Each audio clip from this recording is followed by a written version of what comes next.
Halloween. Who has heard of the Sunday Spookies?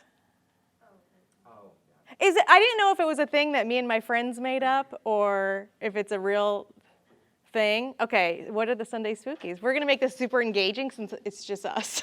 It's that feeling that even though it's your last day of the weekend, it's your last day of the weekend, and you realize that you have to go to work the next morning. You have to go to work, and what are those feelings of having to go to work or class? Like Anxiety. Ugh. Yeah, this like tension in your stomach, this gross feeling. I've had it. You've had it. I'm glad I'm not the only one. So, yes, I was anxious about going to work, but I also felt like I had everything I should have at this point in my life. I had a good job. I had 401k. I had friends. Those are the ha-ha-has. I made good money. I could go to the doctor. You know, I really thought I had it all figured out. Just to give you guys a little bit of background on me. I've worked the last 15 years in advertising and marketing. I was a graphic designer, turned art director. Eventually I went to business school, studied marketing, and worked on a bunch of different clients. So Home Depot, the Pork Board, Michael's, the Florida Department of Citrus, Orkin. I mean, it was like bugs, lingerie, energy. Like I was constantly learning about different industries, doing different tasks. So in advertising, like I mentioned, the cool part to me was that I was getting to learn about different industries, and every day was something new. I would be like writing a brief one day, on a photo shoot one day, editing copy for a catalog. So again, thought I like had it all. You know, if I would have told myself at the age of 22, like, this is all the things you're going to be doing. You're going to be in New York on, shooting for Vanity Fair. You're going to be in Florida, doing TV shoots. I would have thought, oh my gosh, I cannot wait to be you. I cannot wait for this to happen. I was really, really excited. But as my role progressed, and I think especially as I moved from business school to the brand side, my role evolved, and eventually I came to a point where I was in meetings all day long. I was feeling super, super burned out and just exhausted, just exhausted every day. It was really difficult. Again, running from meetings to meetings, like jogging from meeting to meeting. Nowhere's off limits, guys. Like you'd leave a meeting, you might be having a side meeting in the hallway. In the ladies' room, they're like debriefing on meetings. Can you guys relate to this at all? It's just it's chaotic. It's chaotic. And, I had work friends who I thought were like real friends, but really they're just your war buddies. I don't know if you guys can relate if you've got like really tough classes that you're just completely overwhelmed by, and I felt this way at work, and so like there would be weeks that we would have, by the end we'd just be like, oh my God, we'd go to this place called Snuffers and get we'd share a giant plate of French fries loaded high with like sour cream and onions and all these terrible things for you, and then we'd go back to work and be bloated and completely useless. Sounds awesome. I'm painting corporate life in a very positive, this is my experience. My last corporate job, I was there for 4.5 years. I had 4 different bosses. We restructured. I swear, there were a number of reorgs and restructures. And it was very scary. I remember driving to work one day and getting texts on my phone, so-and-so's gone, and I'm just crying and praying that it's not me that day, and I survived a number of them, but then one day it was me, and it was the most devastating thing that happened. So I was laid off from my job in marketing in 2018, and also it happened to be the year that I was getting divorced. So you guys know what this means? But yeah, it was just, I can only laugh about it now, but 2018, 2019, they were the worst times. I had lost my job. I didn't know what to do. I was going through a very difficult divorce that went on for 18 months. It was just the lowest I had ever felt in my life. When I thought I had everything, and then now it's I felt like I had nothing. So I cried. I cried a lot. I watched TV a lot. I think I took a couple weeks where I didn't do much other than that, like crying. You're embarrassed. You're ashamed. I don't even think I opened up to friends about what I was going through, especially my personal life at work. I didn't share what was going on in my life, so it was very, very difficult. Luckily, I was already going to therapy for my personal issues, and so when I went to her, I was like, her name's Dina. I was like, what should I do? What should I do? And she's like, were you raised Catholic? Should is like you were never asked what you want to do. It was always like, oh, I should do this to be a good mother. I should do this to be a good daughter. I should do this to be a good employee. And I had never been asked until that moment. I swear I had never been asked what I wanted to do. And this was like, I don't know, the windows, doors, everything was open to me to really take time to figure that out.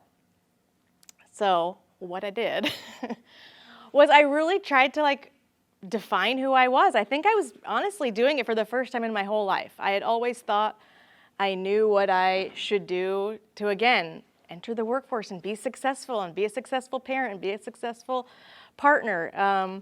But I had to really examine who I was. And I, like a good student, gathered all the research to figure out who am I, okay? So I pulled out my personality assessments. You guys know strengths. Have you done, we call them Strengths Finder, but they're Clifton Strengths now. So I really took time to look at who I am. Okay, I'm a relator. I really thrive in one-on-one personal relationships. I'm empathetic. I love connecting people. I'm not extroverted, but I really get a lot of energy from helping people. Intellection, not quite sure. I like to read. I don't know. I ended up in academia somehow. I'm not sure how, but maybe that has something to do with it. And maximizer. This was the one that was okay, bells were chiming, because I knew that I had to get back to that part of me that really loved helping people. I mean, I would informally coach ever since business school when I learned about coaching. Anyone that I could at work, I'd be like, oh, what's going on? How can I help? What can I do? Who can I introduce you to? I also journaled a lot. I journaled referencing back to projects, really big projects, jobs that I had, what were those tasks that gave me energy and what were those tasks that drained my energy? So I actually doodled. I would write out entries okay, we're calling meetings, we're calling parts of jobs that I loved, that I hated. What was it about those things that gave me energy, and what were those things that really made me feel like I was run over by a truck at the end of the day? So I compiled all of this together. I also thought about, well, what do I just like to do? What do I like to do in my free time? These are not accurate depictions. I quilt. This is a quilt, by the way. It's not just tic-tac-toe. I quilt, I sew, I knit, I draw, I paint. So I was like, okay, am I going to be an artist? Is this the time now that I'm going to be a true artist? I remember going on I spent a Saturday going to this yarn shop in Fort Worth, Texas. I'm from Dallas, Texas.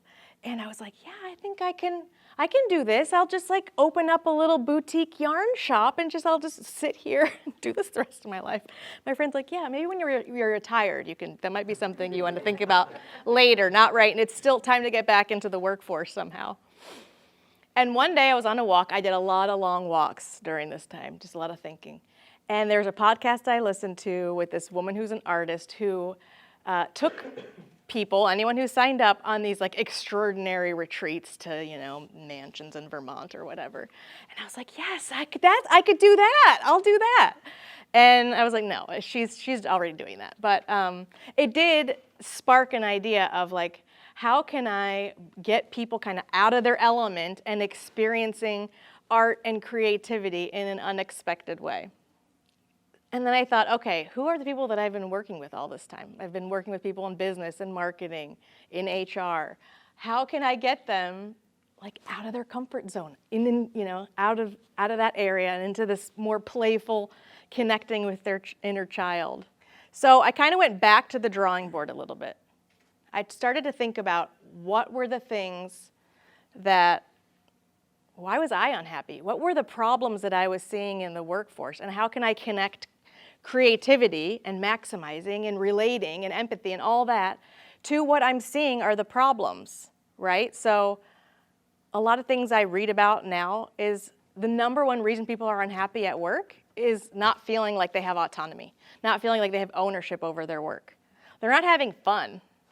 They don't feel like their team trusts them. There's a lack of trust, a lack of purpose. So a lack of feeling like really connected to the work and connected to the organization and connected to the values and mission of the organization, and also a lack of fresh thinking. So with all these problems, I mean, we're in a time now people are just, they're quitting, right? They're like over it. Have you guys heard of this term, the Great Resignation? So we are in a time where employees have the power, okay? So employers have to listen to what the people want because they're more than willing and they are quitting. In August, almost 3%, so 2.9% of the workforce quit their jobs. 87% of people, 87% of employees feel stuck and disengaged. That's like almost 9 out of 10 people. Almost half are looking, so they're actively searching for another job. And 65% of employees feel stressed. You remember the Sunday spookies, right? I mean, these are just staggering. I mean, the research is it's hard. It's hard to be in HR right now. So it's hard to be, I keep calling you guys out. It is. No, I mean, the problem is people are disengaged and they don't care. They don't care because they don't feel like they're invested in. They don't feel like, they might feel like they're just like a cog in a machine. I remember feeling like you could just replace me with someone else who can do the same thing. You're not listening to what I'm good at. And on top of it, there was a survey of 1,500 CEOs, creativity is the most important leadership skill. Okay, so this had me thinking and thinking and thinking. How can we fill that gap? How can we fill the gap between all the burnout and fix it with creativity? So I developed my company. This is a very crude logo. It's called Artworks because I like a good pun. And what I do is I bring creativity into organizations. So I help teams collaborate more effectively and use creative problem solving to help reach their shared team goal. And we use it through a lot of times through art, so storytelling, prototyping, ideas, values, listening, improv, Lego. How many of you guys have played with Lego here? Yeah. So this was fascinating. So when I came up with the idea to figure out how can I bring creativity into organizations, I started Googling like, who's doing this? Is this a thing? Am I the first person? You know how you have that idea and you're like, oh my God, am I the first person? I would be like a genius if I were. But anyway, so I started Googling like, what is this idea? Who is already doing it? Who can I tap into? And I discovered like the most joyful organization which is the Lego group. And it's called Lego Strategic Play. And you learn how, it was a facilitation training where in addition to using art to share your unique experiences and perspectives, you use Lego. And what I love about Lego so much is that, you know, I often hear people say like, oh, I'm not creative, I'm not an artist, I can't draw, I can't do this. Everybody remembers Lego from when they were a kid, right?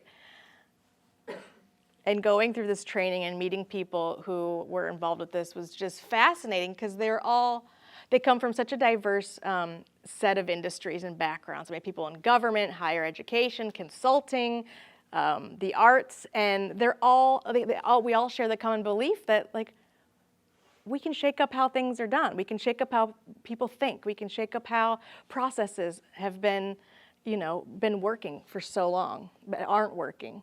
So I was trucking along in 2019, refining my message, and I really felt like I had great momentum. So I launched December 2019. We didn't know what COVID was, obviously. And I remember pitching in offices, like I had proposals out, I had phone calls scheduled. And I remember, I swear in March, it was like just before spring break, none of us knew that like the world was gonna shut down.